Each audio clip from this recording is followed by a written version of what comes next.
5 gün sürecek olan sizin kurulların toplantılarına ilişkin genel bir haber verdik. İçeriğine ilişkin, yaptığınız tartışmalara ilişkin ayrıntıları izleyicilerimizle tartışarak aktarmanızı isteyeceğim sizden. Yani dün de yapılan MYK toplantısında da önümüzdeki günlere ilişkin planlamaların ele alındığı bilgisi kamuoyuyla paylaşıldı. Bildiğiniz üzere bir yılını geride bırakmış, 1,5 yıla yaklaşan bir barış ve demokratik toplum sürecinin devamında atılmayan adımlar var, beklentiler var. Hem kamuoyunda hem de siyasilerin bu konuya ilişkin olarak talepleri, açıklamaları var. Neler tartışıyorsunuz, neler konuşuyorsunuz DEM Parti olarak, neler konuştunuz veya tartıştınız ve bundan sonra olası bir takvim açıklanacak mı? Mecliste bu geciktiği çok aşikar olan süreç kapsamında yasal ve hukuki düzenlemelerin geciktirilmesine karşı adımlar atacak mısınız? Hem parlamento içerisinde hem dışında diye sorayım. Genel bir soru oldu ama buyurun, ben fazla uzatmadan söz size vereyim değerli Güler Yüz. Evet, neler yapmamız gerektiği aslında çok açık bir şekilde ortada. Sadece DEM Parti olarak bizim değil, genel olarak hem demokratik siyasetin, özel olarak da meclisin yapması gerekenler gündemde, bizim de gündemimizde.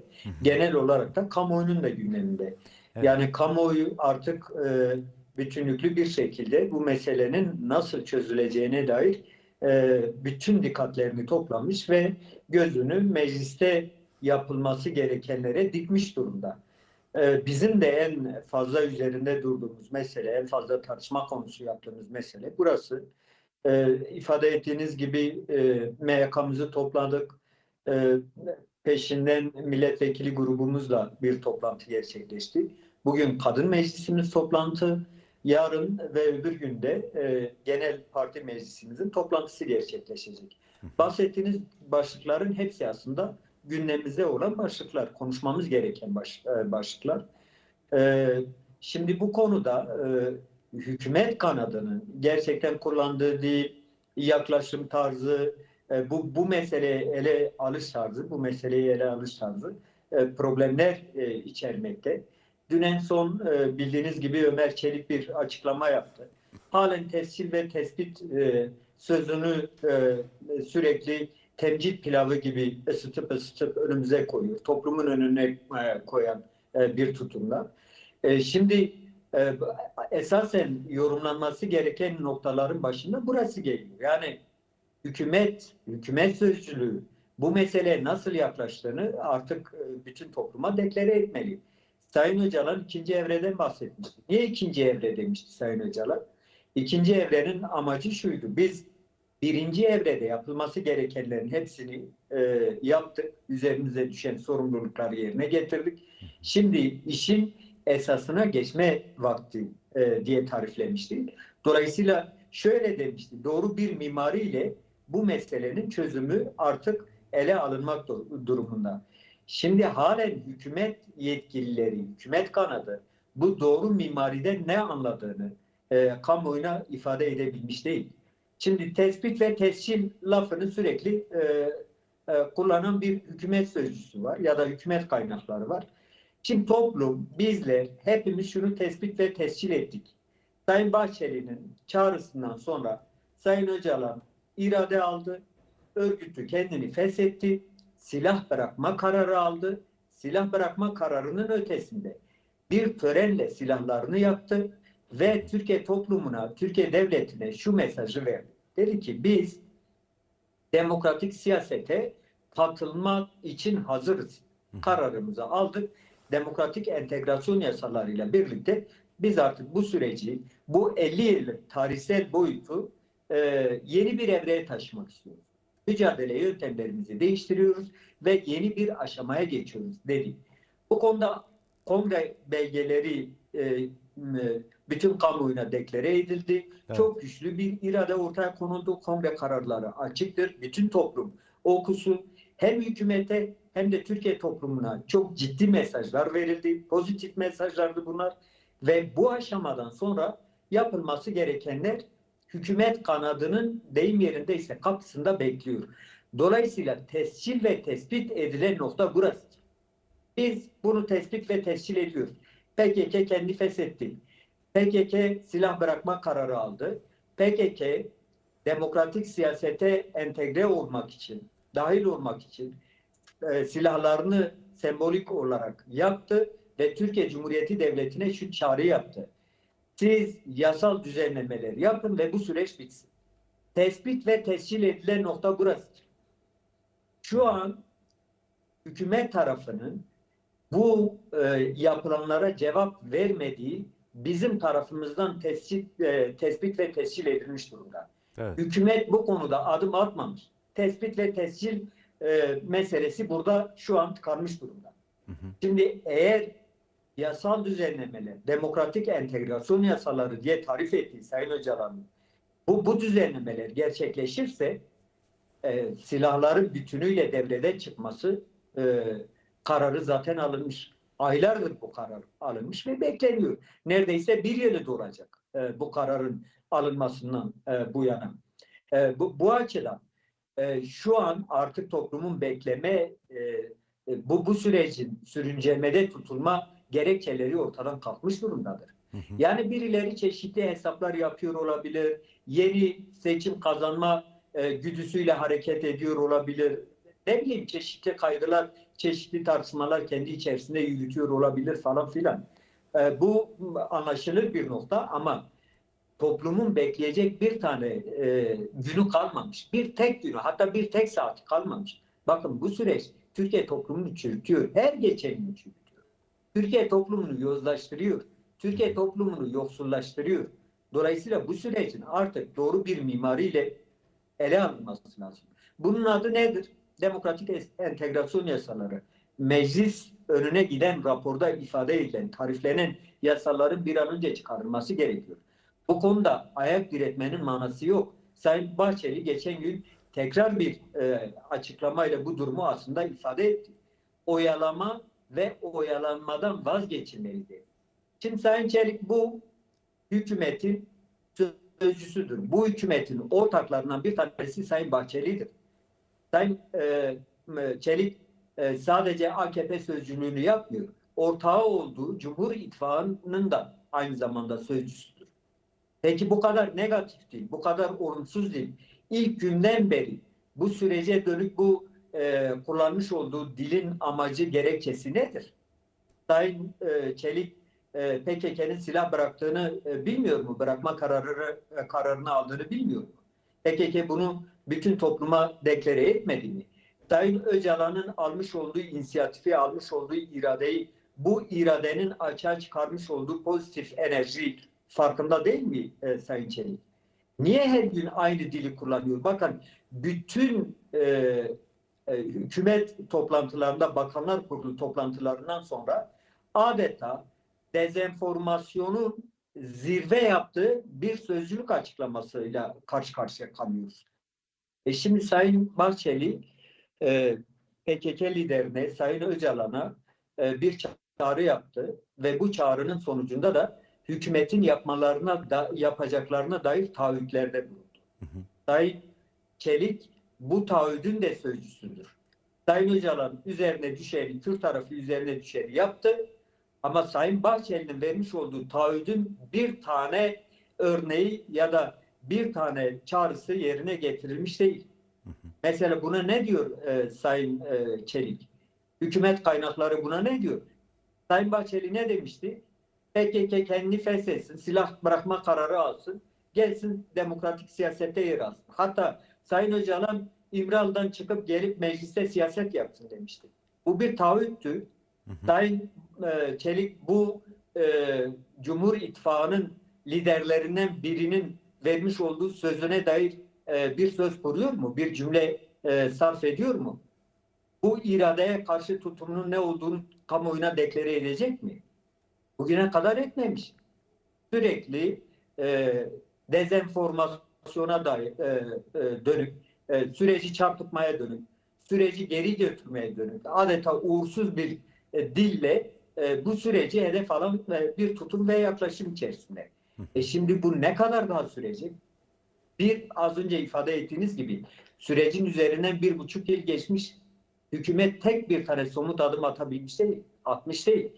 Buna dair bir tane takvim yok. Bir yol haritası yok. Şimdi dolayısıyla bu toplumda kaygı ve kuşku gerekçesidir. Tekrar tekrar ifade ediyor.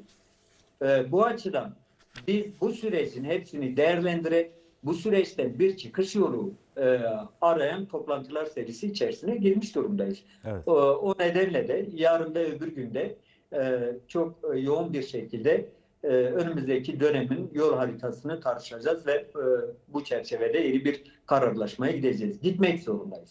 Hı hı. Peki şimdi meclis çatısı altında DEM Parti olarak yapacaklarınız veya yaptıklarınızın belli bir sınırı vardı.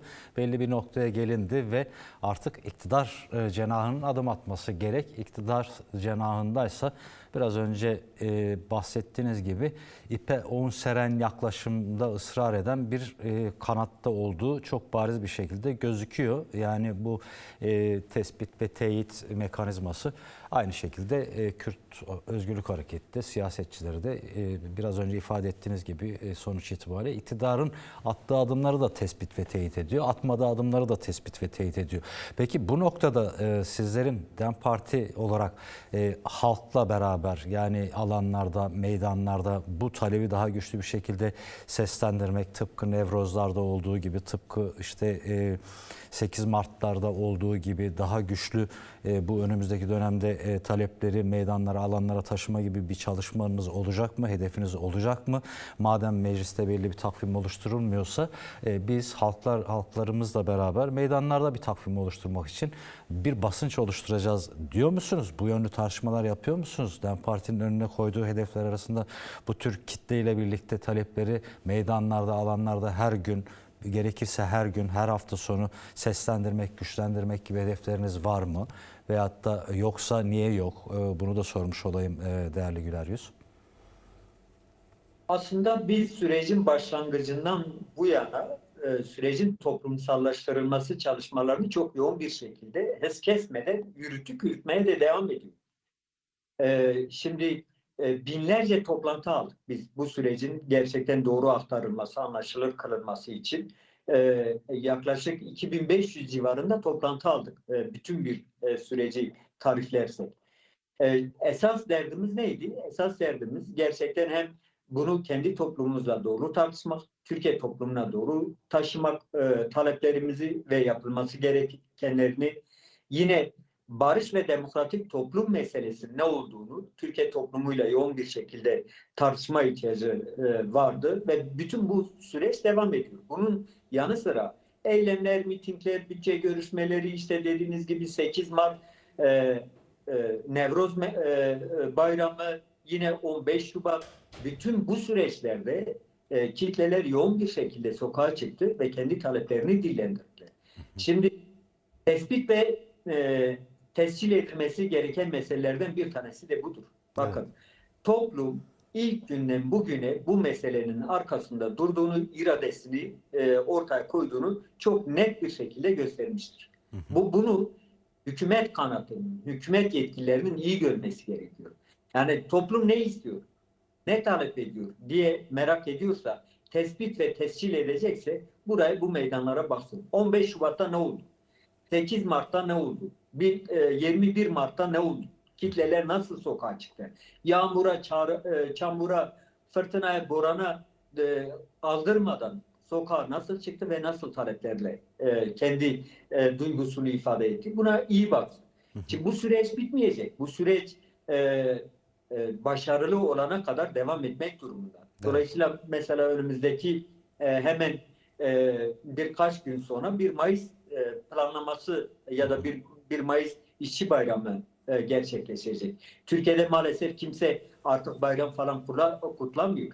1 Mayıs resmi olarak da bayram ilan edilmiş bir gün, ama Türkiye'de işçilerin, emekçilerin, yoksulların öyle bayram havasında kutlayacakları bir şey yok, bir bayram yok. O neden? Çünkü hepsi açlık sınırının altında yaşıyor. Bakın, yoksulluk sınırında falan filan demiyoruz. Evet. Açlık sınırının altında yaşıyor. TÜİK verilerine, devletin resmi verilerine göre bu insanlar, bu toplumun büyük bölümü açlık sınırının altında yaşıyor. Dolayısıyla adı bayram olsa da aslında direniş günü olarak kutlayacağımız, karşılayacağımız 1 Mayıs'ı yine taleplerimizi güçlü bir şekilde alana yansıtacağımız bir şekilde planlıyoruz. Hem Kürdistan'da hem de Türkiye kentlerinin hepsinde bu planlamamız çok güçlü bir şekilde devam edecek ve yine kendi taleplerimizin meydanları haline getireceğiz 1 Mayıs meydanlarını. Çünkü bunun dışında bir yol kalmamış. Yani hükümetin insafına, Ömer Çelik'in insafına, bu zihniyetin insafına bırakabilecek tek günümüz yok. Yani insanlar karar almış, silah bırakma kararı almış. 50 yıllık bir süreçten sonra tarihi adımlar atılmış ama buna dönük bu meselenin sonuçlandırılmasına, bu meselenin artık yeni bir evreye taşınmasına dönük hükümet halen bir tane yasa düzenlemesi bile yapmamış. Toplumun bunu daha fazla bekleme şeyi yok.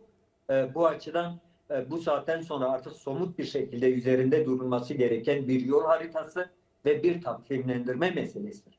Bu takvimlendirme bütün kamuoyuna açık bir şekilde ifade edilmeli.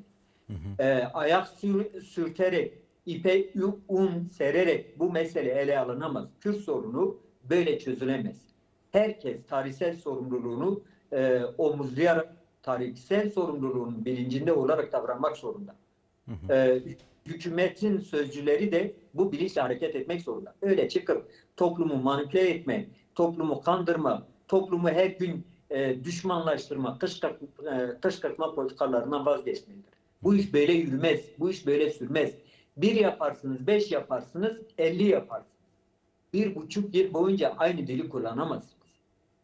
Birileri yeni şeyler söylüyor. Bakın, Sayın Öcalan yeni şeyler söylüyor. Kürt hareketi, Kürt Özgürlük Hareketi'nin temsilcileri yeni şeyler söylüyor.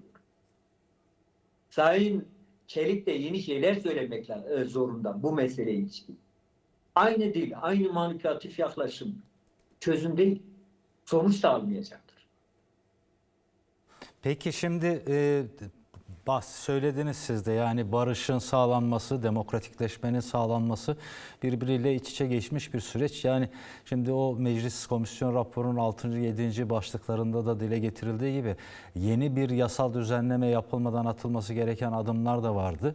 Yani işte kayyum uygulamalarının sonlandırılması gibi antidemokratik yasalardaki uygulanması yasal olarak gerekli olan ve ahim kararları gibi, AYM kararları gibi kararların dahi hayata geçirilmediği otoriter, antidemokratik uygulamalara tanık olduğumuz gibi daha yeni Bursa'yı gördük mesela. Yani aynı antidemokratik yaklaşımlar aksine devam ediyor. Burada iktidar bir barışın sağlanmasından daha çok böyle seçim endeksli, seçim odaklı hesap kitap yapıyormuş gibi gözüküyor. Bu sadece benim şahsi görüşüm değil.